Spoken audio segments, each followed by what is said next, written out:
Hello, apps class, and welcome to another guided PowerPoint by me. So, you will notice, first of all, that Rites of Passage is on here again. So I'm going to do a really quick review of that before we get to Kinship and Marriage sections. Okay, so we know from our work last week that a rite of passage is a ceremony that marks the tradition from one phase of life to another. We have rites of passage, and I read some of what you guys wrote for me, and I'm going to respond to those tomorrow. And we could talk about something like a first date maybe being a rite of passage. For sure, weddings, right? Something where there is a ceremony, even funerals, that's a rite of passage in our culture. But I'm interested to see what you guys wrote, so I will respond to those tomorrow. Here are just some pictures of different rites of passage that I found. The 3 stages are segregation. Okay, so this is where they're separated from the rest of society or from their original status. So we might say something like if you are engaged, right, now you're a fiance. So that's a little bit different than just being single. Possibly could include a change in physical appearance. We don't have that too much in our culture. Transition is the actual ceremony, and then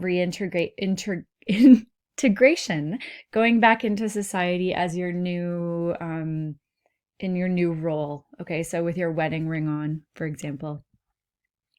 Okay, so I have attached a worksheet that you will see about kinship and marriage. So I'd like you to fill that in and turn that in to me just so I know that you've done this. And then at the end of this week, we're going to have a project that wraps all of this stuff up. Okay, so you need to understand this stuff before doing your project. Okay, so this is directly from the textbook. So once in a while, I will put actual pictures from the textbook. I hope you can read them. If you're doing this work on a phone, it will for sure be difficult to read them. So I hope most of you can read this. I do have a textbook with me here at home, so I will do this once in a while. Though I don't want to do it too often because it's a little bit difficult. But you will see kinship systems, and I'd like you to get the definition of what kinship means from this page. Okay, so that's on your worksheet. And we have matrilineal kinship system. Okay, so this is where people trace their ancestry through their mothers. So I have put a link here for some matrilineal societies, and you can kind of just quickly look through that. It's pretty interesting, where the mother's ancestry is more important than the father's ancestry. And patrilineal is obviously the opposite of that. So matra meaning mother, patra meaning father. People trace their ancestry through their fathers. And I've given you a little bit of another link there to some patrilineal kinship system, just more information on that. So that's using only your father's ancestry is really important, and that would have to do with things like kings and passing down the throne only through the father's side. Okay, and then bilineal is probably what most of us do in our society, in our culture, where we trace our ancestry both through our mother and father. So we find both of those interesting, and both of those are meaningful in our lives. Okay, so there's kinship. Now we're going to go on to marriage. So we could go on and on forever about marriage.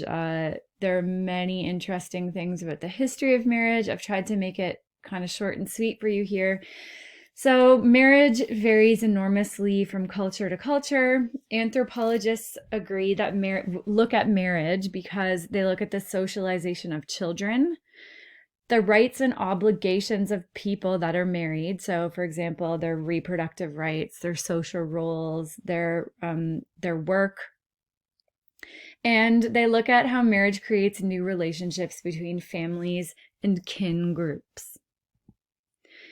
So we're going to look at a quick history of marriage in Canada. Over the last century, marriage rates have fluctuated, so have gone up and down, and often correspond with historical events. So during the Great Depression, the marriage rate fell because of high unemployment and negative economic conditions. I am going to pretty much guarantee that right now marriage rates are falling. So when we look at this exact time in history, we're going to see that marriage rates did a little dip while the COVID-19 pandemic was going on. And that's kind of for the same reason as the Great Depression. And people take a little while to recover from this and before they want to spend money on weddings again. Continuing with the PowerPoint, during and following the Second World War, there were fewer single men, which also lowered the number of marrying couples. And following the war, couples reunited and marriage rates rose again once the society became healthy again. And that's what we are going to see also after this. In Canada, the overall number of young people who are marrying is decreasing, and the average age for both men and women when they marry has been gradually rising. Okay, so let's look at a little bit of history here. So 1950, the average marriage for age for men was 28, and for women approximately 26.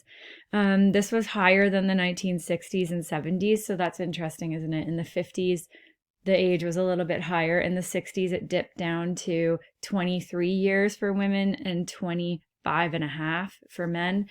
2008, a big census was taken in Canada, so they have some data from that census, and it looks a lot higher, doesn't it? Almost 30 years old for women and almost 32 years old for men. So people are getting married later and later, and that probably makes sense to you for many different reasons. People are wanting to, get their lives kind of in order. And people are doing a lot more going to school for longer periods of time. So people are wanting to do all of that before they get married.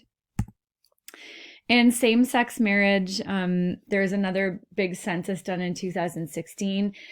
In Canada, there were more than 72,880 declared same-sex couples, and that tripled in Canada between 2006 and 2016. So in those 10 years, same-sex couple marriages tripled, which is really interesting.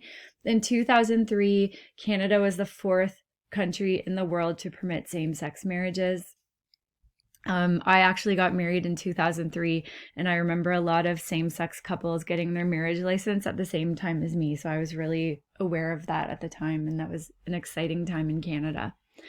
Okay, now different types of marriages. So you've probably heard the word polygamy before, which is the practice or custom of having more than one wife or more than one husband at the same time. Okay, so I've given you an article you can look through with some information on the pros and cons of polygamy and just polygamy around the world. Polygyny, sorry, I forgot an L there, I realized right now. Polygyny, there should be P-O-L, is the practice of a man having two or more wives. And polyandry is a woman with two or more husbands, which is more rare, but there are some cultures who do practice polyandry. And I have two videos I'd like you to watch on the history of marriage. The first one is a little quick one. I think it's like 2.5 minutes long. The next one is 10 minutes long, but I would really like you to watch that if you have some time.